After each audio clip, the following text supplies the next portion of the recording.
Good morning India में आपका स्वागत है। मैं हूं शारिक खान। चुनाव में मिली जीत के बाद आज बिहार एनडीए की पहली अनौपचारिक बैठक होने जा रही है। सभी घटक दलों के नेता मिल बैठकर शपथ ग्रहण की तारीख और सरकार की रूपरेखा पर मंथन करेंगे। इससे पहले सत्ता में वापसी के बाद कल शाम नीतीश कुमार पहली बार मीडिया से रूबरू हुए। क्या वो फिर से मुख्यमंत्री बनने जा रहे हैं? इस सवाल पर नीतीश कुमार ने कहा, मैंने कभी मुख्यमंत्री की कुर्सी के लिए दावा नहीं किया, ये एनडीए की बैठक में तय होगा। चिराग पासवान के लिए कहा, उन्होंने नुकसान पहुंचाया, लेकिन उनका क्या करना है बीजेपी तय करे। आपको दिल्ली मुंबई जाते हुए दिखाई पड़ेगी।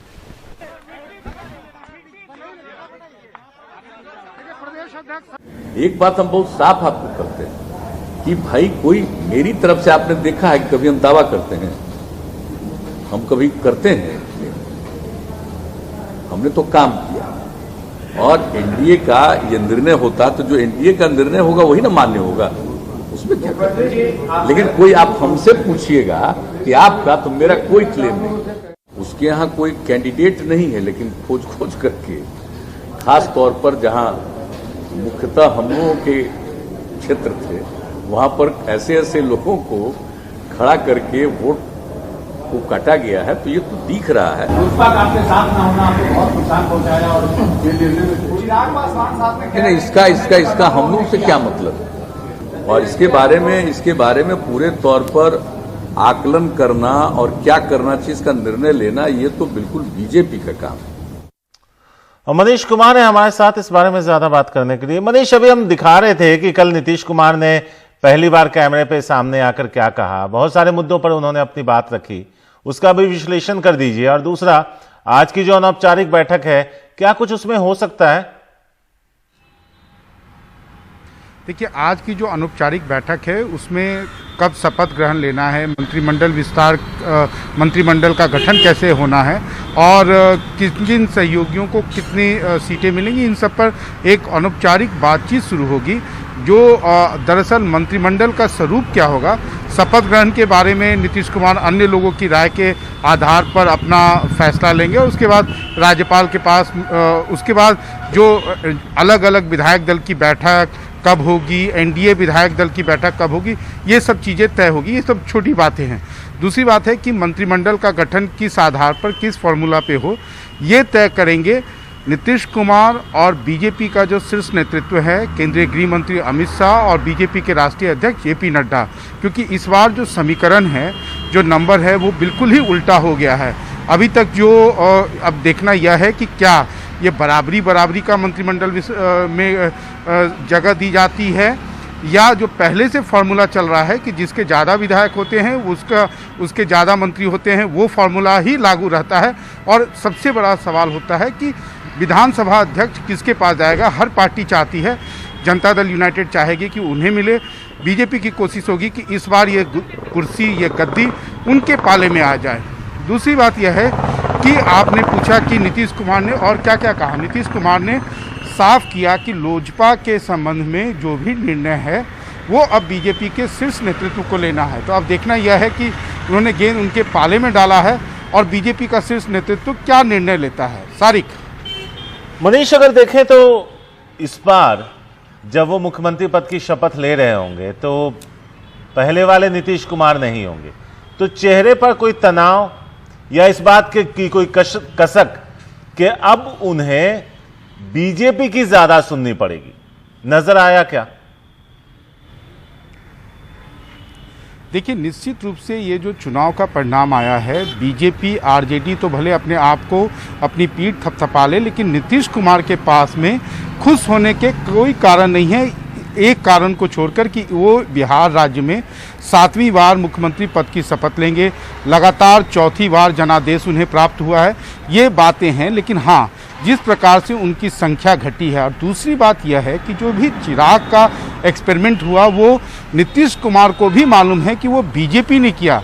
ये पहली बार हुआ है देश की राजनीति में कि जो आपका एक सहयोगी है आपको कह रहा है कि आप हमारे साथ लड़िए, आप हम के साथ लड़िए, आप वीआईपी पार्टी के साथ लड़िए, लेकिन जो बीजेपी है उसके साथ चिराग पासवान है, चिराग पासवान कौन है, तो वो जनता दल यूनाइटेड के खिलाफ है। तो ये जो पूरा एक्सपेरिमेंट बीजेपी ने बिहार की राजनीति में किया है वो कहीं से नीतीश कुमार को सहज नहीं करता है। नीतीश कुमार और बीजेपी के बीच में एक निश्चित रूप से दरार पैदा करेगा और साथ ही साथ ये भी तय करता है, ये भी एक साबित करता है कि बीजेपी अपने सहयोगियों को ठिकाने पर लगाने के लिए कुछ भी कर सकती है। और आज अगर बीजेपी नीतीश कुमार को मुख्यमंत्री चर बढ़कर मान रही है सारिक, तो वही एक आप कह सकते हैं कि गिल्ट फीलिंग है।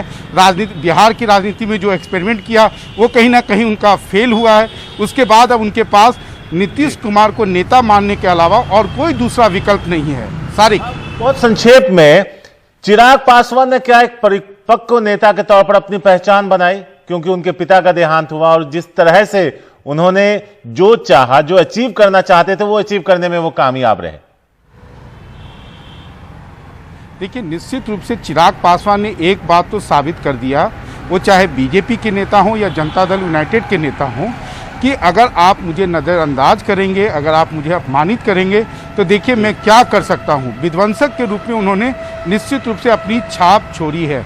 अब दूसरी बात यह है कि उनका भविष्य क्या होगा, तो भविष्य भी बड़ा साफ है कि अगर बीजेपी को अब लोकसभा चुनाव लड़ना है सारिक, वैसे में वो चिराग पासवान को इसलिए नहीं छोड़ सकते हैं क्योंकि उन्हें मालूम है कि जो वोटों का फासला है वो भले ही प्रधानमंत्री नरेंद्र मोदी का ही चुनाव क्यों ना हो, लेकिन अगर चिराग पासवान राजद के खेमे में महागठबंधन में जुट जाते हैं तो वैसे में एनडीए की नैया डूबनी बहुत ही आसान होगी, बहुत ही साफ है। ये राजनीति में मतलब ये दीवार पर लिखा हुआ है कि चिराग पासवान के बिना एनडीए भी नहीं जा सकती और महागठबंधन भी जो है कहीं ना कहीं वो 110-12 से आगे नहीं बढ़ सकती है। सारिक, मनीष, तो एक तरीके से आप बता रहे हैं कि 2024 की अगर हम बात करें तो 2024 में चिराग पासवान का साथ होना जरूरी है, क्योंकि जो बिहार की 40 सीटें हैं वो काफी मायने रखेगी। प्रधानमंत्री को अगर नरेंद्र मोदी को तीसरी बार अपनी कुर्सी तक पहुंचना है तो बिहार से ही होकर वो रास्ता जाएगा और उसमें चिराग पासवान की भी भूमिका रहेगी। वक्त एक छोटे से ब्रेक की है।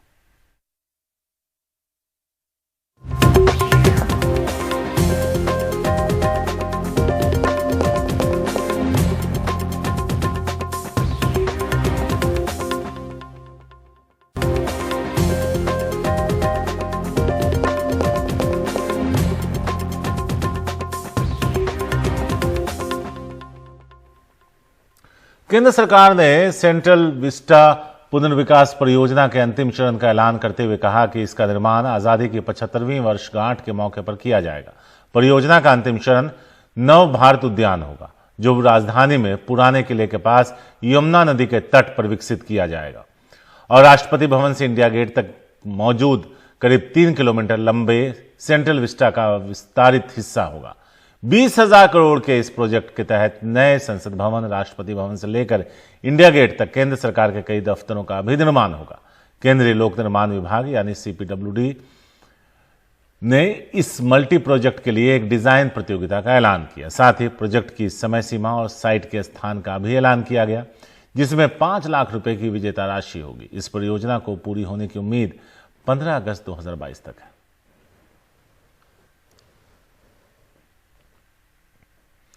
यूपी में बाराबंकी के जिस गांव में 30 साल के महिलाएं गैरकानूनी शराब बना रही थीं, लेकिन अब मधुमक्खी के वैक्स से दिए बना रही हैं।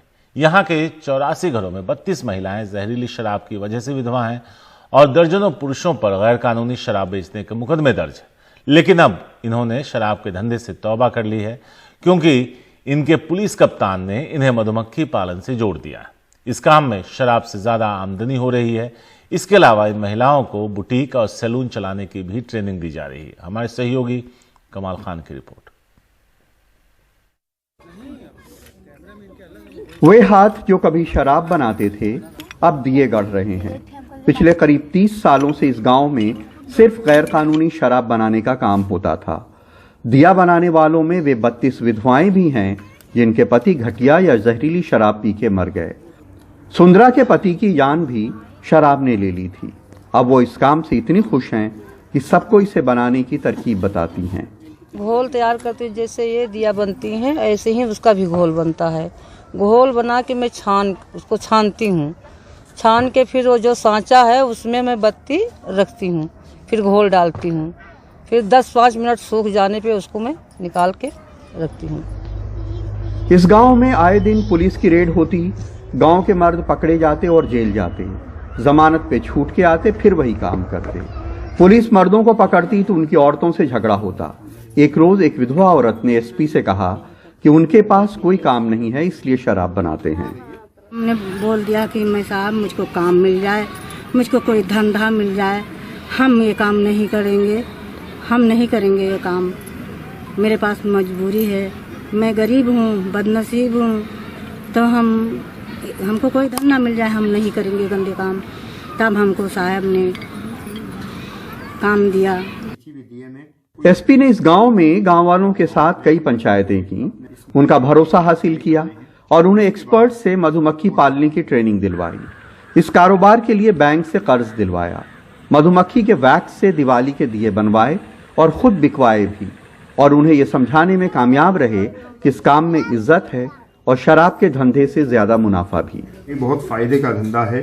वहाँ उनको बताया कि इसके लिए उनको लोन मिल जाएगा, सरकारी व्यवस्था है लोन देने की। लोन मिलने के बाद इसमें इतना अधिक मुनाफा होगा कि आप कल्पना भी नहीं कर सकते हैं कि शराब या किसी भी और काम से आपको इतना पैसा मिले। एक रोज इनके दियों से चरागां किया गया और शहर के लोग बुलाए गए, ये ऐलान करने के लिए कि अब मौत का कारोबार करने वाले बिल्कुल बदल गए हैं। यही नहीं, पुलिस कप्तान इनके गांव में एक्सपर्ट्स के जरिए रोजगार मेला लगवाने वाले हैं।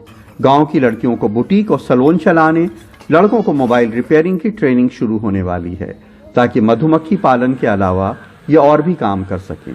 वहाँ के जो युवा हैं, खास करके जो लड़कियां हैं, उनको ये कहा गया है कि वो सैलून खोलना चाहें, वो कोई भी काम करना चाहें, उसके लिए दिवाली के बाद वहाँ पर एक स्पेशल कैंप ऑर्गेनाइज किया जाएगा जो बताएगा कि किस क्षेत्र में क्या संभावनाएं हैं और उन्हें वैसी वोकेशनल ट्रेनिंग दी जाएगी। एक वो पेशा था जो जिंदगी के चिराग बुझाता था और एक ये पेशा है जो जिंदगी में चिराग जलाता है। हमारे आसपास ऐसी बहुत सारी खूबसूरत कहानियां बिखरी पड़ी हैं। ऐसा आपको भी कोई नजर आए तो मदद जरूर करें। बाराबंकी में सरफराज वारसी के साथ कमाल खान, NDTV इंडिया।